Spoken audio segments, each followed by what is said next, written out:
I finally got a directional mic. Welcome back to the Fiveverse Hangout, and today we're going to be looking at Disney's most infamous Star Wars shows. Two Star Wars shows that are infamous for two very different reasons,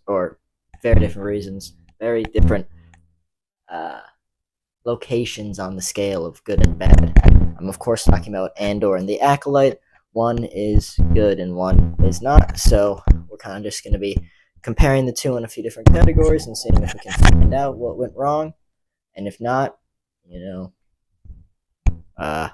fun video, and that's really it. So I also don't know if I should hold on to this, or we'll figure it out. First thing we're gonna look at is budget, and let's just get it out of the way right away. Both of these shows are the most expensive Star Wars shows.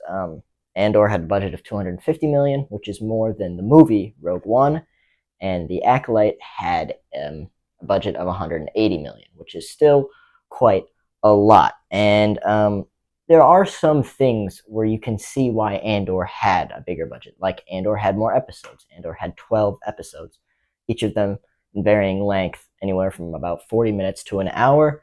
The Acolyte only had 8, so you could argue that it didn't need as much money. And yeah, but people were very upset with the amount of money put into The Acolyte. And to me, I don't really know where the money went. With Andor, I can tell, again, 12 episodes, and each episode is like a performance of a lifetime for everyone in there.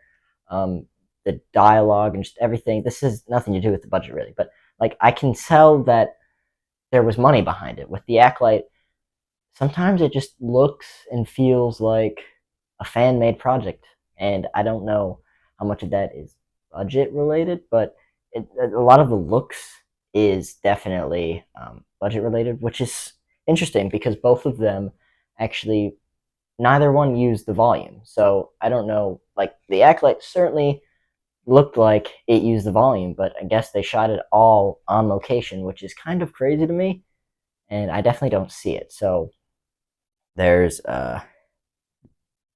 that comparison. So I don't really think the budget is exactly what is separating these two, because I think if the Acolyte excelled in a few more of these areas, it would be on par with Andor. Next, we're kind of going to be talking about writing, story, dialogue, all that kind of stuff. Andor had a very solid writing performance, very solid dialogue from everyone on set. It had just great performances all around. The dialogue was grounded, felt like, you could hear people saying this. Scenes were well, thought out, and the show overall was written well, and the way that the show was formatted story-wise was also great. It had one large overarching story with like 4, I think it was, arcs that connected into one finale in the end, which was great. And I mean, I'm not gonna lie to you, the final episode is probably one of my favorite things that Disney has ever put out Star Wars related. I mean the episode itself, writing aside, is great. The effects, the acting, the cinematography, the music, I mean, got chills and goosebumps watching it. But when you compare that to The Acolyte, the story is very linear, very simple. And not to say that's a bad thing. You could argue The Mandalorian's first 2 seasons, which again are great and well regarded, had very linear story paths, and you knew where it was kind of going to end up. But with The Acolyte, the story just didn't make sense at times. And I think devoting entire episodes to flashbacks, like the thing with Andor is that there were flashbacks, and this is definitely something I want to talk about when I compare all the Star Wars shows, if I do at one point. But Andor is a case study, I feel like. I don't know if that's the right term, but definitely a thing to look at of how to do flashbacks, and they do them very quick. They're not very long, and honestly, if you wanted to take them out, you could. They're not necessary to the story entirely. Like, sure, we learn how he got to Ferrix in those flashbacks, but that's not entirely necessary. You could just learn. Like, they don't necessarily need to add to the story, but they do, and it's in a good way. Whereas The Acolyte, you need them. And I think that's where you can kind of fumble, is that you need flashbacks to tell your story. That's kind of falling back on the story wise, and then going back to the writing. I mean, some of this dialogue is just, and I know some of it goes up to performance, but it just, some of the dialogue, the writing, it's just kind of a mess with the Acolyte, kind of like this video right now. But I hope it gets better. Yeah, so that kind of section got a little jumbled, but overall that was everything to do with story, writing, and I guess I didn't really actually talk about dialogue. So we'll dive into dialogue a little bit more. It just felt so stilted in the Acolyte, almost forced at times, which again, this can also do with the actors. But sometimes the lines you're reading, you can't make them sound good. But I mean, Andor is just kind of perfect writing when it comes to Disney Star Wars. I mean, I don't know what other series is that great level. I mean, the Clone Wars final season, maybe. I don't know. It's yeah. So this definitely had something. This category had something to do with the quality of the two shows, right? Budget, not quite there. This section definitely is a part of what makes a show good or bad. Now we'll get into one of, I think, the Acolyte's biggest pitfalls, and that is acting. Andor, like I said in the first section, everyone seems to be putting in the performance of their life. I don't know why, but everything to me just seems so brilliant. Even like side characters, like I know Bix wasn't the most popular character when the show first aired, but I mean, I recently rewatched the show and I thought, I don't know her actress name, and I'm sorry, but I thought she did amazing. I thought, I mean, everyone in the main cast as well was just incredible. Luthen, one of my new favorite characters. This show made Andor one of my favorite characters. Like, it's just incredible acting and stuff. Where when you look at the Acolyte, there's just mainly with Amanda Stenberg, and I feel bad saying it because it's hard to play two characters, but this goes hand in hand with the dialogue and like just some of the dialogue moments and just overall some of the acting beats when you're playing two characters. Like at some weeks, like some episodes, I thought she played May better, then I thought she played Osha better. Another week, it's like just play them both at the same level, and maybe it won't feel so crisscrossy. Even if they're both like mediocre performances, it'll feel like I don't know. It's just really weird, and just I didn't really like Vanessa. Like it was just really acting. I mean, the acting was all right, I guess. To me, the stand-up performances from the show were Jackie, Soul, and Khmer. But I mean, when you have three good performances and the rest are just like whatever, that's a problem. And I think that was also a problem with Kenobi. I think Ewan McGregor did a great job in that show, even though some of the stuff that he was given as a script and writing was not the greatest. He spun it in a way that was like anytime he was doing something, even if it was completely unrealistic, like hiding Leia in his trench coat, I was like, yeah, it's Ewan McGregor, and he's doing a great job. I don't know. I don't want to compare those two because I have an idea for a different video with those, with the Acolyte and Kenobi, but just thought I'd bring that into the picture. That when you have one performance, it makes everybody else around you look not as great, and that's just a letdown. Now, while Andor's story has a bit of a multiple arcs in it, still telling two main stories: Andor's story and the Rebellion story. And it does it well. It only needs to tell us two things, and it doesn't need to. I mean, the show is called Andor. It could have just showed us Andor, but it showed us the Rebellion. That's great. Sometimes it is cool to get unexpected things. When it comes to the Acolyte, I'll talk about it in a sec. Sometimes it's all right to focus on one thing. Yeah, like I said with Andor, I mean, it did what it set out to do, like perfectly, if you ask me. Like it really showed the beginning stage of the Rebellion where Luthen had more control, and I feel like in season 2 we'll get a better answer to this. But why he's not in the original trilogy? Obviously, it's because the actor wasn't in the original trilogy, obviously. But I think we'll get an answer to, like, he got less and less control as Mon Mothma got more control within the Rebellion. It's really interesting to see that, while also kind of looking through Andor's eyes and seeing how his character got to that stage in Rogue One, so that his character arc in Rogue One kind of completes itself, because his character arc is kind of a little sudden in Rogue One. I love Rogue One, but his change from kind of a cold-blooded assassin to a warm-hearted guy, it's like, I feel like we're kind of seeing it a little bit here, especially with his relationship with Nemec and all that. But the Acolyte tries to tell multiple stories. It's a Jedi murder mystery, but that's answered, so not really. It's a Sith story, but only about, what, like, would you say 5% of the story is Sith-faced? What it really is what happened on Brendok, the show. And it pisses me off, because the next section will talk about what the shows were advertised as, and to me that's also another big thing of what makes the show good or bad. But this show is Brendok, and it makes you more interested in Brendok than the name of the show, which is The Acolyte. And I'm like, the first half of the series, I don't know who the Acolyte is, so I'm just wondering what's going on. Whereas halfway through Andor, you know exactly what's going on. You obviously know who the show's about, and you know that we're going to learn about the rebellion too, which is awesome. So I don't get why they want to tell the story of Brendok, because at the end of the day, the story of Brendok is a story of Jedi corruption as well. And it's like, this is a Sith story. Why do we care about the Jedi in this era?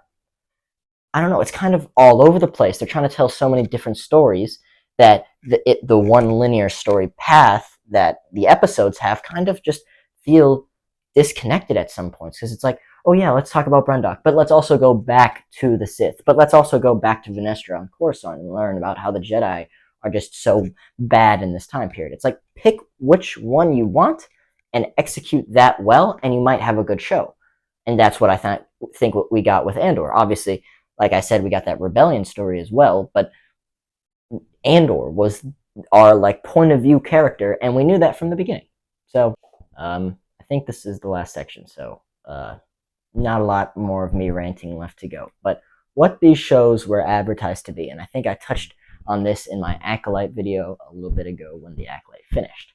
But like I said in the last section, Andor was advertised as Andor's story with the rebellion. And, well, we did learn a little bit more about the rebellion than I think we thought we would. We got the Andor story. The Acolyte, when it was pitched, when it was announced, it's a Sith story. Okay, cool. The trailer comes out. It's a Jedi murder mystery. The first episode airs, and we find out who is killing the Jedi. Not really a real mystery. Then it turns out to be Brendok. And a Jedi corruption story with a little bit of Sith, but I think that was a plan for Season 2, which, at the time of recording this, was just announced that Season 2 has been canceled of The Acolyte, which makes me think that the better idea for a Sith-pitched show would have had the Sith be the characters and the plot be Sith-driven from Season 1, and maybe we wouldn't be making this video, right? But instead, it was announced as a Sith show, advertising a murder mystery, and was kind of a flashbacky, still mystery, but albeit a very bad one. Because, I mean, what we saw in the first hint of what happened on Brendok turned out to be pretty much completely true. Like, yeah, the Jedi didn't even start the fire. It was May. It doesn't matter that it was an accident. We saw that May started the fire in the first flashback. So why is this so revolutionary in the 7th episode, in this flashback episode? Like, what? Meanwhile, with Andor, it's like, it all makes sense because we knew what we were getting. I mean, sure, we didn't know the specifics of the story. We didn't know he was going to end up in prison. We didn't know that Ferrix was going to play such a big part of it. We didn't know that Dedra Meero was going to be such a big part of it either. Like, we didn't know a lot of the Imperial side, but it all kind of made sense. Like, it shows how Andor got into the rebellion and how he met this guy that was in Rogue One, he was in the prison with, right? What Andor ultimately does is continue.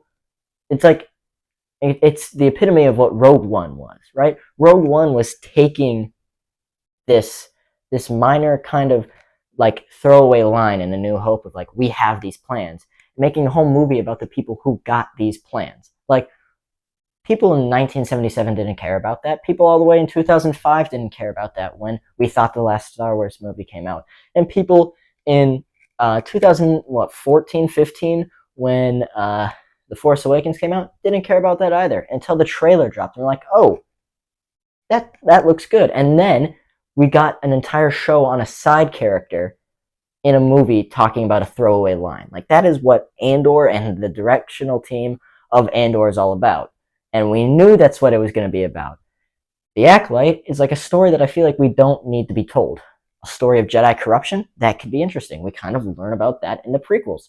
We barely get any of that. We just kind of learn that they're just, like, unjustly accusing these people of murdering, or not even that. We just see, like, that's what I thought it was going to be. Like, I thought, Venestra was going to unjustly, accuse these Osha of killing these Jedi, and then she's like, no, it's May, and like then it turns out to be these Jedi committed an atrocity, a war crime. It's like, yeah, we already knew they did that. We just watched the Clone Wars, right? It's like, at what point does this story not need to be told? And what point? This is just kind of this ending part, right? Is just looking at what we thought the shows were going to be, right? And with the Acolyte, my point is, even as the show was coming out, we have no idea what it's going to be. And, that does work as a mystery, right? But the show wasn't pitched as a mystery. And when the trailer was announced, we thought it was going to be a different mystery. Then we got a different mystery. It's like, yeah, sure, it's a little bit of misleading, but I would argue that a Jedi murder mystery is so much more interesting than what happened on a planet. And now, unfortunately, I mean, as much as I didn't like the show, I think season 2 would have been better. It would have been able to establish the Sith side of the show that we thought was going to be Sith-based. But now, we're obviously not getting that. It's because they chose to tell so many different stories and so many different things in the first season that nobody really asked for. And like I said, nobody asked for Rogue One. Nobody asked for Andor. But when we got it, we knew what we were getting, and we got it. And yeah, we found out things like Andor helped build the Death Star unintentionally. That was a cool reveal. I didn't expect that at all. But it's just, I hope what I'm trying to say here kind of comes through. It's like, I don't hate mystery. Mystery can be awesome. I mean, I'm not the most mystery guy. Like, I don't really go out of my way to watch things. I haven't seen like Knives Out or Glass Onion or the more modern mystery movies or anything like that. But I get the appeal of it. Just to me, it wasn't done right. And I think that's what I'm trying to get at here. Also, we just, like I was trying to say at the beginning, we didn't get what we thought we were going to get. And that was ultimately the point of this segment. But I kind of ranted a little bit. I hope you understand what I'm trying to say here. And I think now we can kind of talk about the differences between these two and what made one so praised and what made one so just hated, honestly. I think we can say comfortably that Andor wins in writing and acting, right? I would say The Acolyte wins in budget, maybe, just because it had a cheaper budget, but they also had less episodes. But, I mean, it's kind of hard, to compare these two, because they are so different at their core. But I've tried to compare it in a way where it makes sense why Andor was good and why The Acolyte wasn't. And I think I have. I think I figured out what makes this show so good is the story it's telling, how it's telling it, the actors that are helping to tell it. Meanwhile, what this show was like what it went wrong with it. The writing sometimes just didn't make sense flat out. The actors sometimes just didn't feel like they didn't feel like the right choices, or like, and that can go with the story as well. And it's just, yeah, it's just really hard to compare. This is my first comparison of two media that I enjoy, and it's just overall kind of hard to do it, but I have enjoyed it, and I kind of did went on a rant. I don't know if you saw me looking at these notes, but I did have notes for it. These are the same notepad I used for my Acolyte video, but I guess I'm just better at these kind of ranting sort of things. But I hope you kind of got what I was trying to say, and I hope you understand my points and can see why I think this way. Do I think The Acolyte was the worst Star Wars show? No, no, I still don't. I really think Book of Boba Fett has that title for me. I mean, Book of Boba Fett, Kenobi, and The Acolyte are three very poor Star Wars shows, and I will eventually do a video on the three of them in one. But it's just, yeah. I mean, when you have The Acolyte coming out, and like this has probably been a low point for the Star Wars fan base, but like you have to remember, like Disney can do good. Like Rogue One, in my opinion, Force Awakens is not bad. The idea of a solo movie was kind of cool, right? But like, the Clone Wars, Bad Batch, Andor, these are all Ahsoka, The Mandalorian season 1 and 2. Like, these are all great things that Disney can do. And another thing that I guess I'm trying to say is don't give up. We recently saw the trailer for Skeleton Crew, which I am personally optimistically excited for. A little bit carefully, but it really is just the Goonies and Star Wars. And I think, the Goonies is a classic movie.